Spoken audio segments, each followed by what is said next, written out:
앞으로 그 에스겔 중집회를 할 때 제가 처음 이제 그 장에 대략의 말씀을 좀 요약을 해드리는 시간을 갖고 그 다음에 우리 형제자매님들이 이어서 더 이제 좀 더 구체적으로 이렇게 나누는 어떤 그런 순서를 좀 했으면 합니다. 그래서 제가 아마 10분에서 15분 이 정도로 가능하면 마치려고 그러는데 그렇게 될지 모르겠고, 우선 오늘 21장의 말씀은 20장 45절에서 49절까지 말씀에 대해서 다시 해석하는 부분이 21장 1절에서 7절까지가 그거에 대한 어떤 다시 해석하는 말씀입니다. 그래서 우리 45장에서 49장에는 이 비유로 말씀을 하신 건데, 여기에 보면 대표적으로 얼굴을 남으로 향하라, 남으로 향하여 소리내어 남쪽 숲을 쳐서 예언하라, 남쪽의 숲에 이르기를 여호와께서 말씀을 들을지어다. 이렇게 남쪽을 향해서 이렇게 말씀하라는 것이 이렇게 세 번이나 나와요. 그래서 여기에 그런데 쓰이는 그 남쪽, 남, 이 단어들이 조금 차이가 있는데 엄격하게 그 의미의 차이를 제가 발견하기는 어려워요. 그래서 아무래도 이 우리가 뭔가 큰 거에서부터 더 구체적으로 이렇게 말씀하는 것이 있을 수 있고, 더 구체적인 것을 더 확대하는 걸로 이렇게 말씀하시는 것일 수도 있기 때문에 남유다 어떤 전체적인 어떤 심판, 그런 것들, 그러니까 예루살렘의 성소를 기준으로 해서 예루살렘 성읍 그리고는 남유다 전체 이 심판을 행할 것을 말씀하시는 것 같아요. 그래서 거기에 보면은 남과 북, 남쪽에서 북으로 다 이렇게 불을 거슬릴 것이다, 이렇게 말씀도 나오고 이렇게 하기 때문에, 자, 그걸 더 구체적으로 이제 해석하는 게 21장인데 21장에 보면 그 남쪽이라는 게 얼굴을 예루살렘을 향하여 성소를 향하여 소리내어 이렇게 이야기하죠. 그래서 결국에는 심판의 중심은 예루살렘과 그 성소에 있다라는 걸 우리가 좀 더 이제 알 수가 있겠죠. 그래서 우리가 뭐 잘 알다시피 하나님의 심판은 늘 하나님이 직분한다라는 것과 이 맥을 같이 하는 것이고, 그리고 이제 3절에 보면 의인과 악인을 내게서 끊을 것이다라고 이야기를 해요. 그래서 참 의인과 악인을 한꺼번에 이제 심판하는 것이라는 것이 이제 우리의 어떤 일반적인 상식으로 보면 참 그 공평한가 이렇게 이야기할 수 있는데, 우리의 어떤 하나님의 심판의 어떤 신앙 양심과 어떤 책임 부분에서 항상 개인적인 차원과 단체적인 차원이 있기 때문에 그런 부분에 대해서 우리가 먼저 한번 생각을 해볼 수 있을 것 같고요. 또 어떤 세기 말적인 때 가면 우리가 그 계시록 11장에서도 보다시피 그 악인은 자기 죄에 의해서 심판받아 죽는 자가 있는가 하면, 의인은 자기 가진 말씀과 그 가진 어떤 증거 때문에 죽는 자가 있기 때문에 겉으로 보면 똑같이 심판받는 듯하지만 실질적으로 그 죽음의 내용에 있어서는 전혀 다른 반대적인 어떤 개념이 있기 때문에 이렇게 의인과 악인을 함께 심판받는 것을 우리가 그렇게 또 구분해 볼 수도 있을 것 같고, 또 우리 계시록 18장에 보면 그 바벨론 그 음녀 성읍에 있는 내 백성에 대해서 하나님이 이제 경고의 말씀을 하죠. 거기에서 그들과 함께 심판받지 말고 너희들은 거기서 나오라 하는, 그래서 그런 어떤 때의 구분에 대한 어떤 의미를 담고 있는데, 그런 것과 관련해서는 이제 우리가 또 한 번 생각해 볼 것은 에레미야 24장에 가면 남유다의 남은 무화과가 있고 흩어진 무화과, 두 무화과가 있는데 어느 것이 더 좋으냐? 흩어진 무화과를 좋은 것이다. 그래서 내가 그 무화과는 내가 살피고 잘 보살필 것이다, 이런 말씀이 나와요. 그러니까 참으로 지혜로운 의인이었다면 거기에서 나와서 따로 있어서 생명이 이제 보존받는 것이 마땅한데 그러지 못한, 그래서 우리 그 창세기에도 보면 롯이 거기 나오지 않다가 천사가 강제로 손을 잡아 끄집어내는 어떤 그런 그림도 있듯이 그런 것을 우리가 생각해 볼 수 있고, 또 여기에 보면 이제 의인과 악인이라고 했는데 우리 앞에 20장에서는 푸른 나무와 마른 나무라고 이야기했어요, 그죠? 그래서 푸른 나무와 마른 나무, 의인과 악인 이렇게 병치시켜서 우리가 이해해 볼 수 있고, 또 20장에서는 불이라고 했는데 이제 21장에서는 칼로 이렇게 전환이 되어 있어요. 그래서 이제 구체적으로 그 앞에서 비유로서 불이라고 했던 것이 바벨론 군대의 칼에 의해서 심판이 집행될 것이라는 것을 21장에서 이렇게 말을 하고 있습니다. 그리고 이제 5장에 보면 칼이 다시 꼽히지 아니하리라. 그러니까 이 칼을 한번 하나님이 이제 심판권을 내리면 지금까지 1, 2차는 부분적인 심판을 했었어요. 그죠? 그렇지만 이번에 칼을 뽑게 되면 최종적인 어떤 심판을 남유다에 행할 것이다. 그런 것을 말씀하고 있고요. 자, 인자야 탄식하며 허리를 끊어질 때 탄식하라. 내 목전에 슬피 탄식하라. 이렇게 말을 합니다.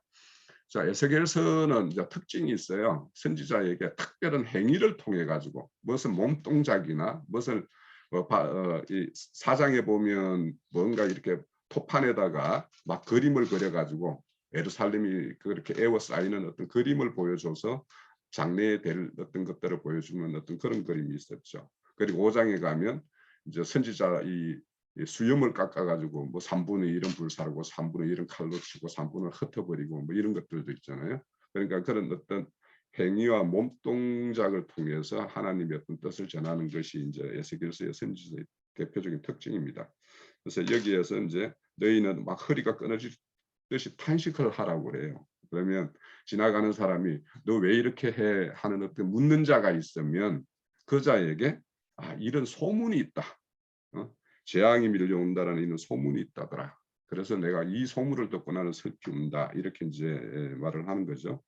그래서 뭔가가 이제 거기에 더 이제 귀를 기울인 사람에게는 이제 선지자가 뭐 이만저만한 이야기들 다 이렇게 고해서 그들을 이제 이렇게 돌이키게 할 수도 있겠죠. 그런 어떤 관심을 불러일으키기 위해서 이런 행위로서 이렇게 하는 것이 이제 에스겔 선지자의 특징입니다. 그 7절 하반절에 보면 반드시 이루어지리라 이렇게 이야기를 해요. 그래서 하나님의 어떤 지금 선지자를 통해서 여러 가지 경고했고 했던 내용들이 반드시 이루어질 것인데 그 반드시 이루어지기 위해서 철저하게 준비하고 계획한 내용들이 그 밑에 8절에서부터 쭉 이어지는 거예요. 그래서 이제 그 8절에서 밑에 이어지는 내용들을 보면 이제 준비된 칼이 마감한 칼이다. 잘 이렇게 연마된 칼이고 그래서 이거는 번개같이 빛나는 어떤 그런 칼이다. 이런 말도 이제 쭉 이어집니다. 그런데 이제 그 10절에 보면 내 아들의 규가 모든 나무를 업신여긴다라는 말이 참 해석이 좀 쉽지가 않아요. 그래서 내 아들의 규라고 하면 이제 저는 이게 이렇게 보여요. 내 아들의 규라는 것이 이미 이제 유다의 왕들에게 이 규가 주어져 있는데 이 규가 그 11절에 보면 그 칼을 잡은 자 쓸만한 자 빛나게 하되 죽이는 자의 손에 넘겼다 이렇게 말은 이제 좀 연결되는 부분이 있어요. 그래서 그 남유다 왕에게 그들을 다스릴 치리권과 이렇게 통치권 이런 것들이 주어져 있는데 그리고 또 이제 심판권이나 이런 것들이 주어져 있는데 이것을 이제 그 바벨론 군대 왕에게 이렇게 넘겨준 이 상황에 되었을 때 그걸 넘겨받은 바벨론 왕이 모든 나무들을 업신여기고 실질적으로 하나님의 어떤 심판 단순히 예루살렘 남유다를 이렇게 치리하는 심판하는 건으로만 이렇게 세웠는데 그들이 결국에는 제국을 일으키는 야망으로 가버렸잖아요. 그죠? 그래서 모든 나라, 모든 족속들을 자기에 복속시키는 이런 어떤 행위를 하는 것들을 모든 나무를 업신여기는 것이다. 이렇게 저는 이제 보이는데 이제 이런 칼을 이렇게 동원하는 이유는 그 남유다 왕이 선민 사상에 접어들어서 모든 주변에 우리 족속은 우리 이스라엘은 하나님이 이렇게 보호하고 지켜주실 것이기 때문에 다른 주변 국가들을 이렇게 멸시하는 어떤 이런 행위를 한 것에 대한 어떤 그런 말씀으로 해석도 될 수도 있겠지만 저는 이제 앞서서 이 아들의 규가 이미 남유다를 이스라엘을 떠나서 바벨론 왕에게 이렇게 넘겨줬던 그것을 말씀하는 것이 아닌가 이런 생각이 듭니다. 그거는 함께 이제 형제 자매님들이 이렇게 더 묵상한 내용이 있으면 같이 열면 좋겠고요. 그래서 또 이 인자야 너는 내 넙적다리를 치라 이런 말씀이 나와요. 그래서 이런 어떤 앞으로 닥칠 일에 대해서 어, 그 극한의 어떤 슬픔의 어떤 그런 동작으로서 행위로서 자기 이제 넙적다리를 치라고 하는데 우리 넙적다리는 성경 여러 군데 나오죠. 그 아브라함이 자기 아들 이삭의 어떤 신부를 이렇게 자기 그 애가 댁에서 이렇게 친부를 취하여 올 그 종에게 언약을 하게 할 때 넙적다리 안에 손을 넣고 이렇게 맹세케 하는 거 그런 것이 있고 또 야곱이 약복강에서 천사를 만나서 침을 당한 그것이 이제 넙적다리거든요. 그래서 넙적다리라는 것은 이제 우리가 일반적으로는 가장 생명의 어떤 처소 이런 것을 이제 상징한다라고 이렇게 보는데 그래서 그런 어떤 극한의 슬픔이라는 것이 이제 그런 어떤 생명의 처소를 침을 당하는 것으로 이렇게 표현되는 것이라고 볼 수 있겠고 그리고 13절 같은 경우도 이제 좀 쉽지는 않아요. 이것은 시험이라 나를 없이 여기는 규가 없어지면 어찌할까 이제 이 말씀인데 저는 이제 이것이 한 세 가지 정도 우리가 생각을 해볼 수 있을 것 같아요. 자, 심판의 군대로 바벨론 군대를 동원했는데 바벨론 군대가 중간에서 이 심판을 집행하는 걸 중단을 하면 어찌할까? 그러니까 이 반어법입니다. 절대 그럴 수가 없을 것이다라는 거고 또 만약에 그 심판권을 행사로 군대를 이렇게 동원했는데 우리 그들이 그 하나님의 어떤 그 선지자의 말을 듣고 갑자기 회개하고 돌이켜서 심판권을 행사할 일이 없어지면 어떻게 될까?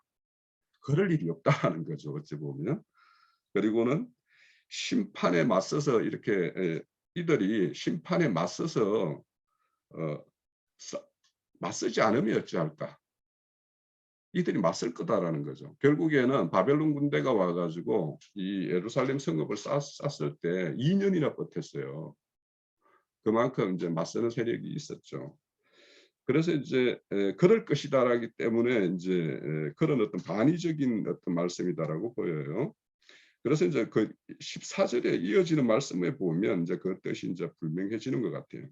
자, 인자야 너는 예언하여 손뼉치고 칼을 두세 번 거듭 쓰이게 하라 이렇게 말씀을 하죠. 그러니까 칼을 절대 거두지 말고 이 심판의 어떤 군대가 어, 그 모두 우리 그 7절에 반드시 이루어지리라는 말씀처럼 그렇게 철저하게 심판이 집행될 것 그렇게 것을 그렇게 경고하라고 이렇게 말씀을 합니다. 그리고 이제 이어지는 말씀들이 쭉 그 칼에 대해서 바벨론 군대가 어떤 대우로 이렇게 예루살렘에 진입해서 그들의 어떤 심판권을 행사할 것인가 이런 것에 대한 어떤 말씀이 쭉 나옵니다. 그리고 나는 내 손뼉을 치며 내 분노를 풀리라 이렇게 말씀하는데 14절에도 손뼉을 치며 칼을 두세 번 거듭하라. 또 17절에도 내 손뼉을 치며 내 분노를 다 풀리리로다 이러는데 이 손뼉이라는 게 어떤 손뼉이었을까? 그냥 우리가 뭐 이렇게 좋은 어떤 박수 치는 어떤 이런 손뼉은 아닐 거 아니에요. 그러니까 이 손뼉의 이 행동이 어떠했을까? 그때 선지자의 표정은 어떠했을까? 이런 걸 보면 이 손뼉은 어떤 노가 이렇게 담겨 있는 그런 어떤 손뼉이었을 것이다라고 이제 추정이 됩니다. 그리고 이제 그 19절에 보면 또 인자에게 한 가지 또 행하라고 하는데 바벨론 군대가 들어올 길을 다 땅바닥에다가 두 길을 그리라고 그래요. 그래서 하나는 예루살렘으로 들어가는 길, 하나는 암몬의 라빠로 가는 길, 이 두 길을 이렇게 그려서 그리라고 합니다. 그래서 이제 그려서 그 길이 갈라지는 곳에서 바벨론 왕이 점을 칠 것인데 화살통에 화살을 이제 두 개였고 하나는 예루살렘, 하나는 라빠 두 개 이렇게 표시해 놔놓고 딱 뽑히는 쪽으로 간다라는 거죠, 그죠? 그렇게 이제 점을 칠 수도 있겠죠. 그리고 또 희생의 간, 무슨 제사를 이제 큰 일을 두고 뭐 제사를 지내는 거죠, 자기 신들에 대해서. 그러면 희생 제물의 어떤 간을 살펴가지고 이 간이 뭔가 우리가 원하는 대로 잘 될 것인가 안 될 것인가 이런 것들을 헤아리는 어떤 뭔가가 있는 모양이에요.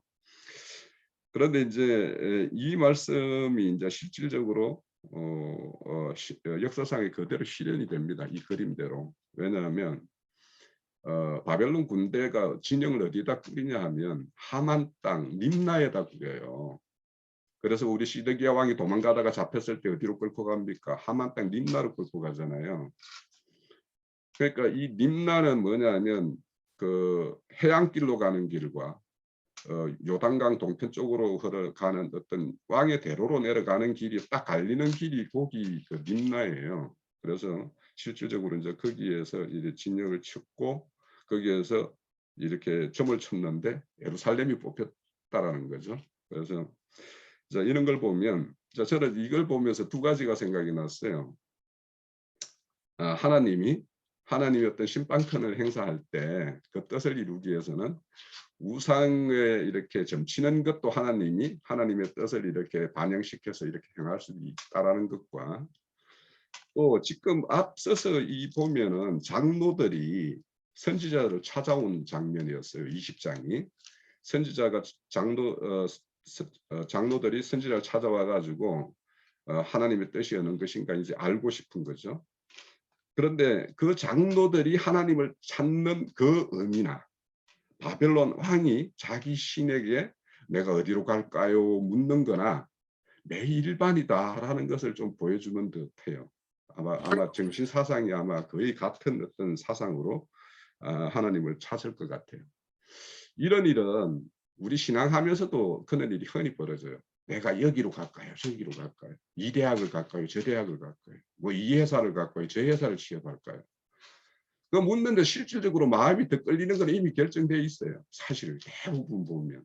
그런데 그리 갈라니까 약간 신앙의 양심이 좀 꺼림칙해가지고 하나님 내가 이리 가도 되는 걸 좀 양해해 주십시오. 뭐 이런 의도로 우리가 그 기도에 어떤 임하는 게 참 많이 있어요. 그래서 그런 것들이 좀 보여졌고 그러면 여기에 왜 암몬과 예루살렘을 두 개를 놓고 이렇게 하나님이 두 길을 그리라고 했을까? 왜 암몬을 그 주변 국가 다른 나라도 있는데 왜 암몬이었을까?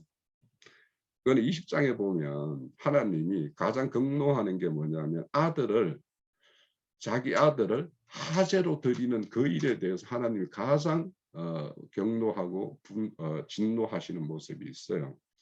그러면 그 화제를 드리는 그 신이 누구냐 하면 암몬의 수호신 밀감이에요. 그래서 이 밀감이라는 거에 대한 거기에 대한 어떤 진노가 있고 또 암몬이 실질적으로는 반바벨론 정책을 펴는데 남유다와 다 함께 세력을 함께 같이 했었어요. 그래서 그 바벨론이 남유다의 총독으로 세운 그달랴를 누가 죽이는 세력과 합세한 게 누구냐 하면 암몬 족속이에요. 그래서 그달랴를 죽인 그들이 도망을 어디로 가냐 하면 암몬으로 도망가요. 그래서 반바벨론 정책을 썼는데 이렇게 바벨론이 이렇게 세력을 확장해 가지고 이렇게 진군해 온다니까 이 암몬이 어떻게 했냐면 딱 태도 전환을 했어요. 그 반바벨론 정책에 펴던 그 대오에서 이탈해 가지고 바벨론과 합세해 가지고 오히려 남유다를 칠 때 암몬이 합세해 가지고 이렇게 했어요.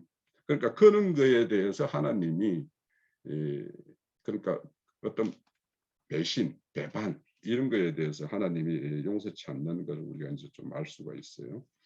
자, 그렇게 했던 것이고 그래서 그들의 어떤 24절에 좀 빨리 맞춰야 되겠네요. 24절에 보면 너희의 모든 행위에 제약이 나타날 것이다라고 하는데 이 행위의 제약이라는 것은 하나님 입장으로 보면 남유다나 남유다의 어떤 행습에서는 이방신을 숭배한 우상 숭배 이것이 하나님의 어떤 죄로 그대로 드러난 것이고 바벨론 군대 입장에서 보면 이들이 바벨론과 어떤 종신국가 관계로 이렇게 맥락을 맺었는데 실질적으로는 바벨론을 배반하고 친애국 정책으로 이렇게 돌아갔거든요. 그러니까 이 두 가지가 다 죄인 거예요. 바벨론으로 보면은 그들의 죄악이 그것이었고 하나님 몸으로 보면 여전히 이들이 이방신을 숭배하는 것이었고 그래서 그런 어떤 죄악이 다 드러날 것이고 그 행위의 어떤 마지막 정점을 찍는 것이 25절에 보면 극악하여 중상을 당한 이스라엘 왕, 이게 이제 시드기야 왕이에요. 그 제약의 마지막 때이니라 이렇게 말씀을 합니다. 25절에. 그래서 시드기야 왕이 그때 이렇게 마지막 때가 임박했다라는 거. 실질적으로 이때 시드기야 왕이 통치하는 기간입니다. 이 선지자가 이런 말씀을 받고 있을 때가. 26절에 보면 그들의 간을 제거하고 왕관을 벗길 것이다. 여기 앞서 있는 간은 제사장이 쓰는 두건과 띠 이런 것들을 말하고 그 간을 제하고 왕관을 벗길 것이다. 왕관이라는 것은 왕이 쓰는 왕관이라는 걸 알겠죠. 그래서 실질적으로 이스라엘의 남유다의 왕국이 이렇게 문을 닫는 것과 또 그 예루살렘의 성전이 이렇게 일시 중단되는 것 이런 것들이 이제 역사상으로 이제 실현될 것을 이제 말씀하는데, 그런데 우리가 이제 여기서 하나 생각할 거는 하나님의 성소가 문 닫는 건 아니었죠. 우리가 왜냐하면 11장에서 하나님의 영광이 예루살렘 성전을 떠날 때 나는 흩어진 자를 찾아가서 나는 그들의 성소가 되어 주겠다라고 말씀을 했어요. 그래서 그거는 일시적인데 다시 돌아올 때를 이제 예언하는 말씀이 있었어요. 그와 같이 겉으로는 예루살렘이 완전히 그 왕권도 끊어지고 제사장이 행하는 어떤 성전의 어떤 그런 것도 다 이렇게 문 닫는 것처럼 보였지만 실질적인 내용에서는 하나님은 그 여전히 당신의 성소를 이렇게 보존하고 있다라는 것을 우리가 알 수 있고요. 그리고 여기 보면 뭐 낮은 자는 높이고 높은 자는 낮출 것이다 이런 말씀이 이제 간을 우리 성경에 여러 군데서 나오는데, 이거는 이제 새로운 어떤 질서의 세계, 그러니까 기존의 질서는 이러이러했다라면 이것이 다 완전히 역전되는 어떤 새로운 질서 세계가 수립될 것이다라는 것을 말씀하는데, 이거는 뭐 실질적으로 그 당시의 왕권과 재상정권이 어떤 특정인에게 이렇게 주어져 있지만 오늘날 이 시대에는 모든 어떤 믿는 자들이 성전의 어떤 요소로서 자기의 어떤 제사장의 어떤 직무를 이렇게 수행하는 그런 전혀 다른 새로운 질서로 이렇게 회복될 것을 이제 세워질 것을 말씀하시는데, 그 27절에 보면 엎드러지고 엎드려뜨리려니와 이렇게 말씀하는데, 이거는 파괴될 그 뜻을 보면 파괴될 것이다라는 거예요. 그러면 기존의 어떤 질서 체계 이런 것들은 온전히 이렇게 엎어버리고 새로운 어떤 질서 체계가 수립될 것인데, 그러면 그 새롭게 정립될 어떤 질서 체계가 얻을 자가 이르면 그에게 주리라, 마땅히 얻을 자가 이르면 그에게 주리라. 그러니까 우리가 말하는 메시아 예수 그리스도가 오시면 그분께 온전히 왕권이 넘어가고 제사장권도 넘어가고 그에 속한 자들에게 어떤 제사장 직무가 이렇게 주어지는 이런 어떤 새로운 시대를 이렇게 열 것이다라는 것을 말씀하고 있어요. 그리고 이제 28절과 이후에는 암몬 족속에게 이제, 그러면 지금은 심판이 바벨론 군대가 지금 예루살렘에 가서 예루살렘 성읍을 이렇게 멸절을 하는 것을 먼저 할 것인데, 그 다음에 그러면 이제 암몬 족속이 이제 그때 이제 암몬 족속은 그들과 합세해서 뭐 이렇게 했지만 그들의 안전 뭐 스스로 이제 안전하다라고 생각했겠지만 그렇지 않다라는 것이 이제 28절부터 쭉 나옵니다. 그래서 28절 이후에는 암몬 족속에 대해서 이렇게 심판을 행할 것인데, 실질적으로 암몬은 남유다가 멸망한 그 한 5년 있다가 사실 암몬 족속도 이렇게 바벨론 군대에 완전히 이렇게 복속되는 어떤 그런 역사적인 사실이 이제 그렇게 성립이 됐어요. 그래서 그거는 우리가 늘 이렇게 선지자의 예언의 말씀들은 항상 이렇게 역사에서 그대로 실현된다라는 걸 알 수가 있습니다. 한 가지 먼저 30절에 보면 칼을 그 칼집에 꽂을지어다 이렇게 하는데, 이 칼은 뭐냐면 대항하는 암몬 족속의 칼입니다. 대항하지 말아라 이런 말이에요. 내가 이렇게 암몬에게도 이제 바벨론 군대를 보낼 것인데 너희들이 거기에서 대항해 본들 아무 소용이 없을 것이다. 너희들의 불 앞에 즉 지푸라기와 같은 어떤 그런 신세뿐이니 하나님의 심판을 이렇게 받아들일 수밖에 없을 것이다 이렇게 말씀을 하시는데 이제 이제 이스라엘에 대한 어떤 심판과 이 암몬 족속에 대한 심판에서 이제 차이는 남유다나 이스라엘을 심판할 때는 소망의 어떤 그런 회복의 소망을 이렇게 주는 말씀이 꼭 이렇게 붙어 있는데 이런 암몬 족속에게는 그런 것이 없다라는 거예요. 자, 우리 25장 한 번만 갑시다. 에스겔서 25장. 25장에 가면 암몬 족속이 이제 남유다에 대한 심판이 다 행해지고 나면 그 주변 국가들에 대한 어떤 심판이 다 행해질 것인데 25장에 가면 암몬 족속이 받을 어떤 심판의 내용이 나와요. 그들이 어떻게 했냐면 여호와의 말씀이 또 내게 임하여 이르시되 인자야 내 얼굴을 암몬 족속에게 돌리고 그들에게 애언하라. 너는 암몬 족속에게 이르기를 너희는 주 여호와의 말씀을 들을지어다. 주 여호와께서 이같이 말씀하셨느니라. 내 성소를 더럽힘을 받을 때에 내가 그러니까 바벨론 군대에 의해서 성소가 더럽힐 때 내가 그것에 관하여 이스라엘 땅이 항폐할 때 내가 그것에 관하여 유다 족속이 사로잡힐 때 그것에 대하여 이르기를 아하 좋다 이렇게 했다라는 거예요. 암몬 족속이. 그러므로 내가 너를 동방 사람의 기업으로 넘겨주리라. 그러니까 동방의 바벨 군대에게 완전히 넘겨주겠다는 것이죠. 그래서 이 일이 남유다가 멸망한 이후 5년 있다가 암몬에게도 실질적으로 역사적으로 이제 성취되었습니다. 자, 오늘 21장의 내용은 쭉 이렇게 대략을 살펴봤는데 제가 언급한 내용 중에서도 뭐 이렇게 수정돼야 될 부분이나 또 보충돼야 될 부분 이런 것들에 대해서 우리 형제 자매님들이 함께 나누시죠. 예. 형제님의 증거를 들으면서 포괄적인 이해에 굉장히 많은 공감을 갖고 있습니다. 주님은 이렇게 어떤 심판과 그 심판 안에서의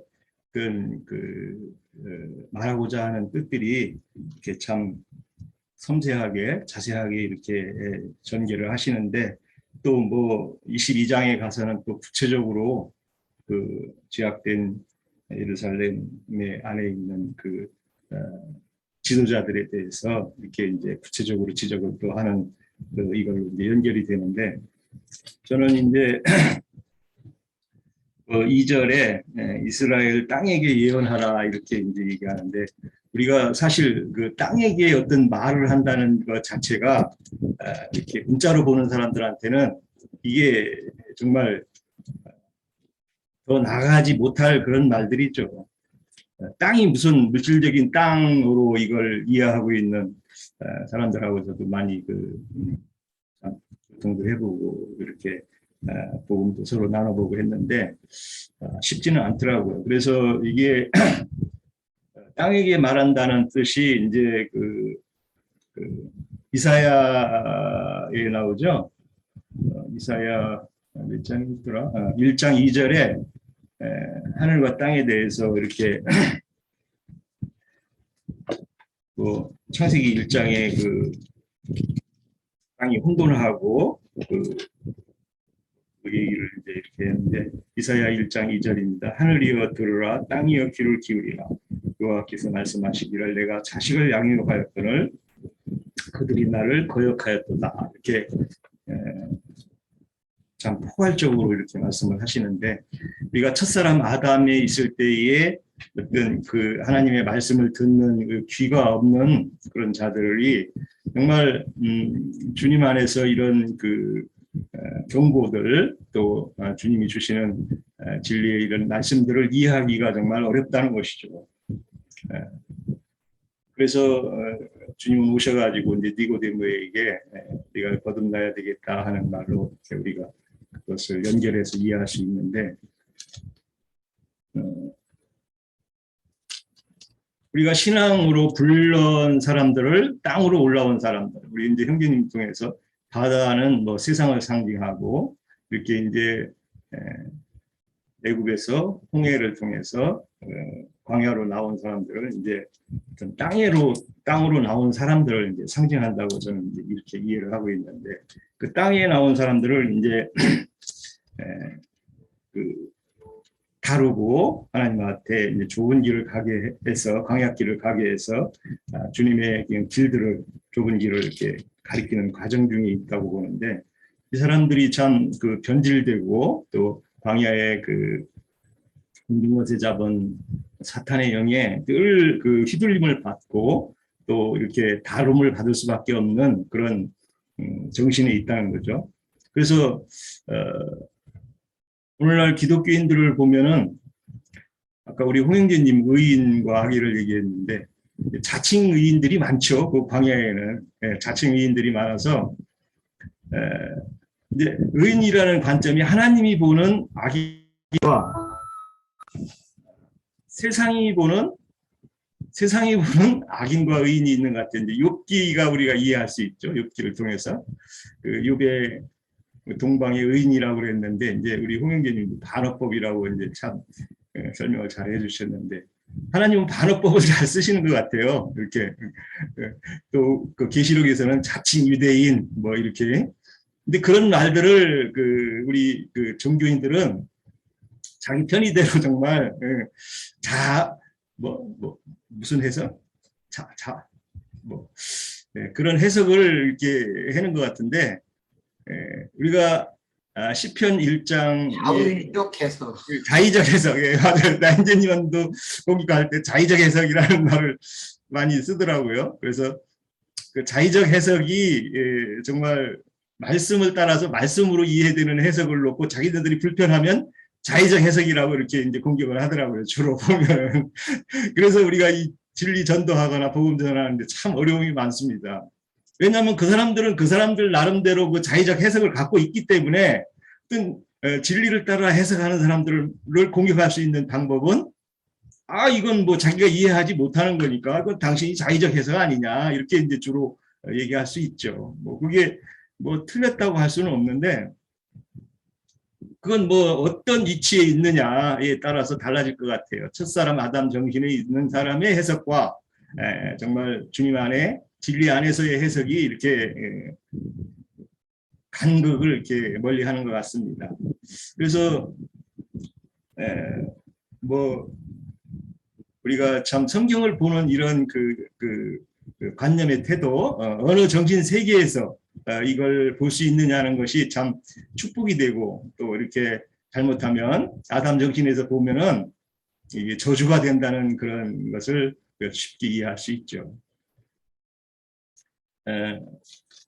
그래서 이런 그 주님의 이런 경고 말씀들이 결국엔 이제 예루살렘 성에 이렇게 심판으로 경고가 되고 이 심판의 경고는 매 세대마다 매 시대마다 또 이렇게 있었던 것 같아요. 그래서 예루살렘 성이 마지막 그 예수님이 오신 뒤에 로마의 디도 장군에 의해서 그렇게 이제 최종 또 심판을 받고 이방인의 시대로 이렇게 전환되는 그런 최종적인 심판도 있었고 또 이제 오늘날의 그 바벨론이라는 나라를 형성하고 있는 지금의 뭐 이제 미국이라고 할 수 있겠죠. 그 시대가 지금 이어지고 있는데 우리가 계시록을 통해서 형제님 증거를 통해서 마지막 오는 또 이게 그 심판들을 우리가 상상할 수 있을 것 같습니다. 저는 이제 마지막으로 야고보서 5장 5절을 인용하면서 마칠까 합니다.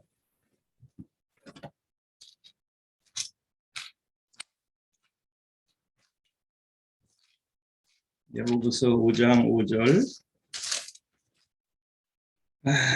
너희가 땅에서 사치하고 방종하여 사륙의 날에 너희 마음을 살찌게 하였도다. 이렇게 이제 6절도 읽어볼까? 너희는 의인을 정죄하고 죽였으나 그는 너희에게 대항하지 아니하였느니라. 이렇게 사치하고 방종하여 사륙의 날에 너희 마음을 살찌게 하였도다 이렇게 하는데 이 마음이 살쪘다는 것은 저는 교만하다는 거죠. 쉽게 말하면 교만한 그런 진리를 거부하는 이런 그 정신세계가 얼마나 그 심판을 불러오게 하고 또 여기 에스겔서에서 칼을 이제 중점적으로 말을 하고 칼에 대한 그런 그 사륙을 이렇게 증거를 하는데 교만한 마음들을 칼로 이렇게 심판할 수밖에 없는 그 유기의 정신 세계가 이렇게 그려지고 있습니다. 그래서 우리가 정말 주님 앞에 진실한 마음이라는 게 정말 진리에 대한 겸손, 또 자기 자신에 대한 부정들이 우리에게는 일어날 수밖에 없다, 이렇게 말씀드립니다. 마치겠습니다. 그래요. 홍행주님께서 간략하게 다 또 미리 또 해주셨기 때문에 아무래도 좀 반복되는 것도 있을 것 같은데 그거는 빼고 간단하게만 말씀드리려고 합니다. 에스겔 21장 내용을 쭉 읽어보면은 아까 홍행님께서 말씀을 하셨지만은 20장 그 마지막 부분 45절부터 같이 반복되어지는 부분이 같이 나오기 때문에 그러면은 이게 에스겔서 21장을 차라리 에스겔서 그 20장 45절부터 시작하는 것이 더 낫지 않았을까 하는 생각도 듭니다.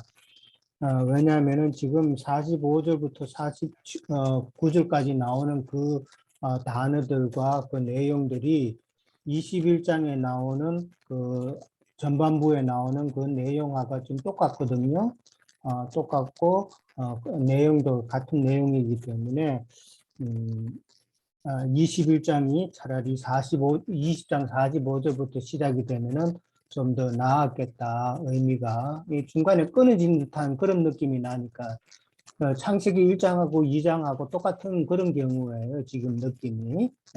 그렇게 생각해 봅니다. 이제 21장에서는 이제 주 단어가 이제 칼이라는 것이죠. 칼은 우리가 잘 알지만은 이제 바벨론 군대를 통한 전쟁의 칼로 그렇게 이해를 해봅니다. 21절 그 보면은 이제 1절, 2절에 보면은 인자야 너는 얼굴을 예루살렘으로 향하며 성소를 향하여 이렇게 나옵니다. 에스겔 선지자에게 얼굴을 갖다가 예루살렘으로 향하라고 그렇게 말씀하셨는데 사실 그 얼굴은 에스겔의 얼굴이 아니라 하나님의 얼굴이죠. 하나님의 얼굴은 그 어떤 얼굴을 어떤 방향으로 돌이키면 하나님께서 심판하신다는 그런 의미로 우리는 생각해 볼 수 있잖아요. 하나님의 얼굴을 그렇게 돌렸다는 말은 에스겔의 얼굴을 그렇게 돌리는 것은 하나님의 얼굴을 그렇게 예루살렘으로 향하셨다라는 뜻으로 이해를 해봅니다. 그러고 나서 이제 그 예루살렘으로 향하며 그다음에 성소로 향하며라고 또 그렇게 나옵니다. 그러니까 예루살렘보다는 그 예루살렘 중심부에는 성소가 그 포커스라는 것이죠. 그러니까 성소에서부터 아까도 뭐 잠깐 언급하신 것 같은데 성소에서부터 모든 잘못된 악이 흘러나왔다라고 이제 그렇게 보는 것입니다. 성소에부터 악이 흘러나왔기 때문에 온 이스라엘 백성들이 다 그 악에 물들었고 그 다음에 제사장들이 또 잘못하고 위에 있는 모든 고관들이 또 잘못하고 또 왕이 또 잘못하고 이러기 때문에 결국은 출발은 성소라는 것이죠. 그거를 지적하기 위해서 성소를 향하여 소리내어 이스라엘 땅에게 예언하라 이렇게 말씀하시는 것 같습니다. 그 다음에 이제 그 아까도 말씀드렸다시피 20장 45절부터 시작되는 그 내용과 21장 그 전반부에 대해 그 반복되는 내용에 있어서는 앞에 20장에서는 남쪽, 그 다음에 그 남쪽 숲이라고 그렇게 되어 있지만은 21장에서는 예루살렘, 그 다음에 남쪽보다도 좀 더 집중된 남쪽 숲이라고 그랬으니까 예루살렘보다도 좀 더 집중된 성소 이런 식으로 나가고 그 다음에 불이 20장에는 나왔지만은 21장에는 칼이 나오고 그 다음에 푸른 나무와 마른 나무가 나왔고, 그 다음에 21장에서는 의인과 악인으로 이렇게 나왔거든요. 아까도 이제 말씀하셨다시피 의인과 악인이 어떤 자들인가, 같이 지금 심판을 하시는데, 의인을 심판하시는 것은 좀 하나님이 공정하지 않는 그런 부분을 누구나 다 이제 언뜻 생각하게 되는데, 이거는 어떤 의미일까? 저는 그 의인과 악인을 갖다가 20장에서 푸른 나무와 마른 나무로 비유한 것과 연결해서 보면은 조금 의미가 있지 않나. 나무라는 것은 푸르고 마르고 하는 것은 이제 물만 잘 주고 영양분 공급만 잘해주면 되잖아요. 그 차이인데, 이게 의인과 악인이라는 것은 어떤 뭐 행위적인 것이 아니라 하나님의 말씀을 잘 받아 먹었느냐 못 받아 먹었느냐 그 차이라는 것이죠. 그것이 이제 의인과 악인으로 나누어지고 같이 심판한다고 그랬는데 그 아브라함이 그 소돔성에 가서 이제 그 조카 롯을 이제 구하고 또 그다음에 소돔성이 이제 심판받고 하는 그런 내용이 나오는데 의인 10명이 없어서 이제 소돔성이 이제 망하는데 과연 진짜 의인이 한 명도 없었겠는가? 뭐 그건 알 수가 없지만은 의인과 악인이 이거는 때를 두고 하는 말이다라고 저는 생각을 해봅니다. 의인과 악인 같은 그 때를 마무리해야 될 때 하나님의 경륜에 따라서 때를 마무리해야 될 때는 같이 다 심판을 받는데 어떤 심판이냐는 것이죠. 심판의 결과가 악인의 결과와 의인의 심판의 결과는 완전히 다르다. 이거는 경륜적인 때를 마무리하기 위한 그런 심판의 의미로 저는 생각을 해봅니다. 그렇게 보면은 의인과 악인이 같이 심판받는다는 말이 그렇게 이상하게 들리지는 않을 것 같습니다. 그 다음에 이제 다시 칼을 이제 빼내는데 이제 칼이 다시 이제 꽂히지 않는다 이 말도 이제 있는데 이 말은 또 20장에서는 불이 꺼지지 않는다는 그런 표현으로 나왔죠. 그런 표현이 나왔고 그 다음에 얼굴이 걸린다는 말이 이제 남에서 북까지 이렇게 다 친다는 그런 내용으로 나오고 상당히 하여간 반복되는 부분이 많습니다. 근데 그 말은 이제 결국은 하나님께서 반복해서 하나님의 심판을 계속해서 말씀하고 계신다는 그런 의미로 이해를 해봅니다. 그 다음에 이제 그 허리가 끊어질 듯 이제 탄식하라는 그 말이 나오는데 허리가 끊어진다는 그 표현을 여러분은 경험을 해 보셨는지 모르겠어요. 저는 이게 참 지금 생각하면은 참 우스꽝스러운 이야기인데 한국에 있을 때 그때 대학부 시절입니다. 수요일 날 예배가 이제 끝나고 이제 각자 이제 철야 기도하는 시간이 있는데 다른 사람들은 다 방언하고 소리 지르고 이러는데 저는 기도가 안 나오는 거예요. 그래서 그때 막 나한테도 뭐 저 은혜 달라고 진짜 막 악을 짜내가지고 기도한 적이 있어요. 진짜 그렇게 막 악지로 용을 써서 그냥 기도를 하니까 진짜 허리가 끊어질 것 같더라고요. 그러니까 뭐 그때 뭐 성령 지금은 말하면 성령이 아니죠. 하나님이 아이고 너 그렇게 애를 썼는데 애따 하면서 뭐 감동을 줬는지는 모르겠지만은 그런 기억이 납니다. 그래서 참 그 허리가 끊어지고 뭐 한다는 표현이 이 구절을 보면서 옛날이 생각이 나서 말씀드렸는데 그러면서 이제 탄식하라고 그랬는데 허리가 끊어질 듯 탄식하면 그 탄식이 얼만큼 그 좀 모양새가 좀 크겠어요. 그냥 사살하는 게 아니라는 것이죠. 이 말씀은 이제 이스라엘 백성들이 참 빨리 보라는 것이죠. 어떤 행위적인 것으로 보는 건데 이게 이 탄식은 결국은 하나님의 탄식이잖아요. 하나님이 지금 이런 마음이다라는 것을 이스라엘 백성들에게 이제 에스겔을 통해서 보여주는 말씀인데 이제 탄식했을 때 이제 묻는다 그랬죠. 그렇게 물으면은 이제 어떤 소문에 대한 이야기가 나옵니다. 이 소문의 근원지는 바로 하나님이죠. 하나님께서 어떻게 하시겠다 하는 소문의 근원지인데 그 소문의 내용이 이제 결국은 이제 바빌론이 침공하는 그 내용인데 실제로 5년 후에 에스겔이 지금 이 말씀을 받고 이제 한 5년쯤 지나서 바빌론이 침공을 하게 됩니다. 근데 이제 표현이 참 재미있어요.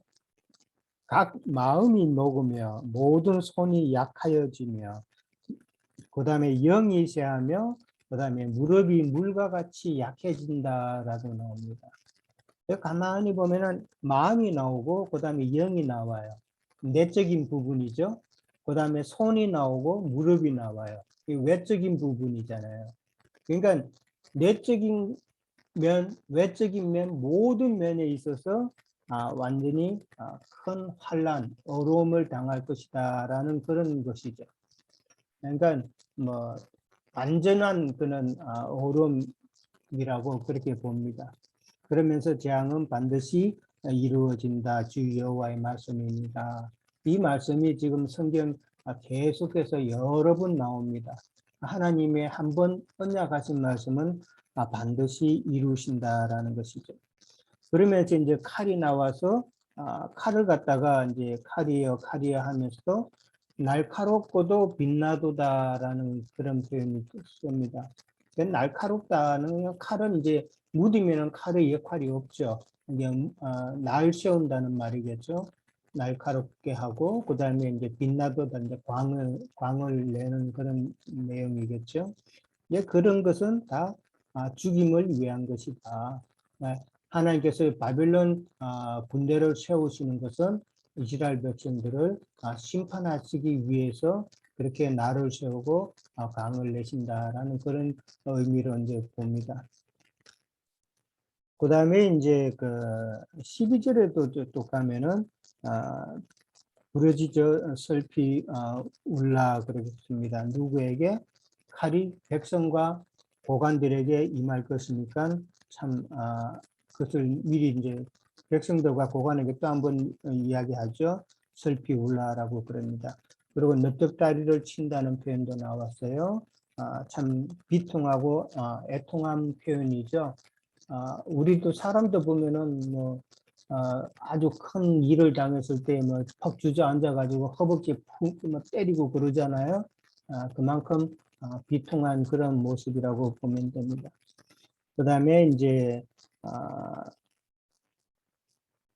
손뼉을 쳐서 칼로 두세 번 거듭 쓰이게 하라 이런 표현도 있는데 이게 칼이 한번 나왔으면은 이 칼이 칼집에 다시 들어가지 않는다고 아까 말씀드렸잖아요. 계속해서 이제 한번 나왔으면 두세 번 거듭 쓰이게 하라 이 말은 결국은 사람을 죽이는 그런 행위를 하라는 것이죠. 한다는 것이죠. 예. 하나님께서 바벨론 군대를 세우셨으면 반드시 전쟁을 통해서 이스라엘 백성들을 그렇게 심판하신다라는 이야기입니다. 그 다음에 이제 16절에 가면 칼아 모이라 오른쪽을 치라 대열을 맞추라 왼쪽을 치라 향한 대로 가다 뭐 그렇게 말씀하십니다. 그러니까 칼이 가는 곳곳마다 철저하게 하나님은 심판하시겠다 하는 그런 의미로 생각을 해봅니다. 그러면서 내 분노를 다 풀리라라고 이야기하십니다. 하나님의 그렇게 해야 하나님의 분노가 조금 가라앉는다는 그런 의미인데 참 하나님의 분이 얼만큼 그렇게 가득 찼으면은 칼이 가는 곳곳마다 철저하게 심판하시겠다라고 그렇게 다시 한번 이야기를 합니다. 그 다음에 이제 바벨론의 칼이 두 길을 이제 한 땅에서 나오도록 그렇게 이제 또 안내하는 표시판 그 내용이 나오죠. 두 길이 있는데 그 두 길에는 암몬 족속의 그 라빠에 이르는 길과 유다의 성 예루살렘에 이르는 길, 그 두 갈래 길을 이제 이야기를 하고 있는데 라빠는 그 암몬족 속의 그 수도죠. 수도. 그 암몬족 속에 대해서는 아까 목님께서 말씀하셨고, 그 다음에 이제 바벨론 왕이 그렇게 이스라엘을 치러 올 때에 이제 두 길이 그렇게 이제 갈라지면은 거기서 이제 점을 친다고 그랬죠. 점을 치는데 점 치는 방법이 좀 특이하죠. 화살들을 흔든다 그랬어요. 화살들을 흔들고 그 다음에 우상에게 묻고 그 다음에 재물의 간을 살펴서 점괘를 넣는다 그랬습니다. 그러니까 여기 우상은 그 창세기에 나오는 그 드라빔이 이제 점치는 그 물건이잖아요.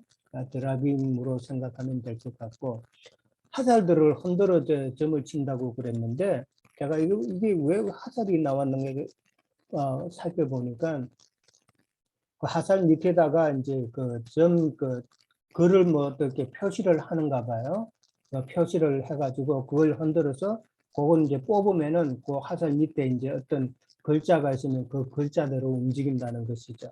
그러니까 두 길이 있으면은 뭐 10개면은 10개, 5개는 암몬 족속 그 라빠로 가는 길, 그 다음에 5개는 예루살렘에 가는 길 표시를 그렇게 해놓고 그걸 섞어서 하나를 뽑으면은 이제 그렇게 한다는 그런 의미인 것 같은데, 그 다음에 이제 또 희생제물의 간을 찾겠다고 그랬어요. 이것도 좀 특이하죠.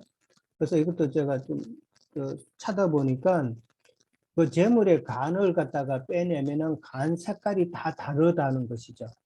좀 간이 튼튼한 건강한 것은 좀 밝은 빛을 띠는 그런 간이지만은 간 상태가 안 좋으면은 좀 어둡다는 것이죠. 예, 그 색깔로 비교를 해서 이제 밝으면은 어떤 결정을 하고 어두우면은 어떤 결정을 할 것이다라는 그런 미리 이제 정해놓고 이제 그거에 따라서 하는 것이 아닌가 그렇게 생각해 봅니다. 점을 쳐도 참 좀 끔찍하게 점을 치는 것 같아요. 좀 깔끔하게 점을 치지 그 지저분하게 하는지 모르겠어요. 그것도 보통 일은 아닐 텐데. 그 다음에 이제 하나님이 바벨론 군대를 통해서 이제 전쟁을 치르는 그 내용이 잠깐 나옵니다. 공성태를 설치하고 그 다음에 입을 벌리고 죽이며 외친다고 그랬어요. 그 다음에 또 토성을 쌓고 그 다음에 사다리도 이제 등장을 합니다. 이게 하나님의 전쟁 방법이다라고 저는 이제 봅니다. 하나님의 전쟁 방법인데, 먼저 성문 공성태라는 것은 이제 옛날에 우리 전쟁 영화 보면은 정문이 꽉 닫혀 있잖아요. 아주 두꺼운 나무로. 그래서 그 나무 이제 문을 이제 먼저 부숴야죠. 먼저 부숴야 되고, 그 다음에 이제 그 다음에 예루살렘 성전이 더 높으니까 거기에 그 옆에 똑같이 토성을 흙을 쌓아서 같이 레벨을 맞추고 그 다음에 사다리로 건너가게 하는 이런 하나님의 전쟁 방법이 아닌가 생각해 봅니다. 그 다음에 이제 24절 이하에 보면은 하나님께서는 너희의 잘못이 드러나므로 죄악을 기억하게 하신다라는 그런 내용이 나옵니다. 기억을 되살리면 이렇게 허물이 드러나고 모든 행위의 죄가 나타난다고 그랬는데, 이 말은 한마디로 말하면은 잘못이 드러남으로써 너희들이 죄악을 기억하게 한다, 그런 의미라고 보고, 그러니까 하는 모든 행동이 다 죄가 드러난다는 것이죠. 너희들이 하는 짓마다 다 하나님 마음에 거슬리는 죄가 되는 그런 행위다라는 것이죠. 그 다음에 이제 25절에 가면은 이제 이스라엘 왕이 나오죠. 아까 말씀하셨듯이 시드기야 마지막 왕인데 곧 제약의 마지막 때라 그랬으니까 마지막 왕이잖아요. 마지막 왕이고, 그 다음에 간을 제하고 왕관을 벗기고 낮은 자를 높이고 높은 자를 낮춘다고 그랬고, 그 다음에 엎드러뜨리고 3번 나옵니다. 성경에서 3번까지 나오는 경우는 흔하지 않은데 참 완전히 철저히 하나님께서 부순다는 이야기죠. 마땅히 얻을 자가 오면 그에게 주리라라고 이제 그렇게 거기서 결론을 냅니다. 마땅히 얻을 자, 뭐를 얻느냐는 것이죠. 이 마땅히 얻을 자는 예수 그리스도를 이제 표현하는 내용인데, 무엇을 얻느냐 하면은 이스라엘 왕에게, 그다음에 이스라엘에게서 이제 관을 제한다고 그랬잖아요. 왕관을 벗긴다고 그랬잖아요. 그러니까 제사장의 관과 그다음에 왕권을 다 빼앗아서 예수 그리스도께서 취할 수가 있다는 것이죠. 네, 저는 그렇게 봤고요. 예수 그리스도께서 취하게 되면은 그가 왕권과 대제사장권 이 모든 것을 취한다라고 그렇게 이해를 해봅니다. 네, 그러고 나서 이제 계속 이제 칼에 대한 그 심판에 대한 이야기인데, 이스라엘 백성들이 풀에 섭과 같이 되고 이렇게 땔감나무가 되는 것이죠. 그러니까 완전히 하나님의 심판 가운데 있을 것이다라고 그렇게 설명하고 계십니다. 네, 여기까지입니다. 예, 오늘 우리가 살펴본 에스겔 21장 내용은 전체적으로 바벨론 군대를 동원해서 남유다에 이제 최종적인 어떤 심판을 행사할 것에 대한 어떤 말씀입니다. 그래서 우리가 실질적으로 이런 어떤 남유다에 대한 내용은 24장까지 이제 이어지거든요. 그리고는 이제 아까 우리 봤던 25장으로 넘어가면 그 주변 국가들에 대해서 다 이제 심판할 걸로 넘어가요. 그래서 이제 지금까지 우리가 계속 들어왔던 예루살렘 성읍에서 어떤 불의한 것, 그에 대한 하나님의 진노하심. 그렇지만 하나님은 그들에게 새로운 어떤 살 길을 예비하셨다라는 것. 그런 것이 이제 중심이 한 20장이었죠. 20장에 그들을 다시 모아서 이제 들여서 돌아온 자들의 어떤 그 애물과 첫 열매를 이렇게 받으실 것이다라는 것까지 우리가 봤고, 그렇지만 이제 지금은 하나님의 어떤 진노, 남유다의 어떤 그런 행습에 대한 어떤 진노의 한계에 이르고 있다라는 것이 이제 21장의 내용입니다. 오늘 21장의 내용은 그렇게 큰 이견 없이 우리가 마무리 지을 수 있는 것 같습니다.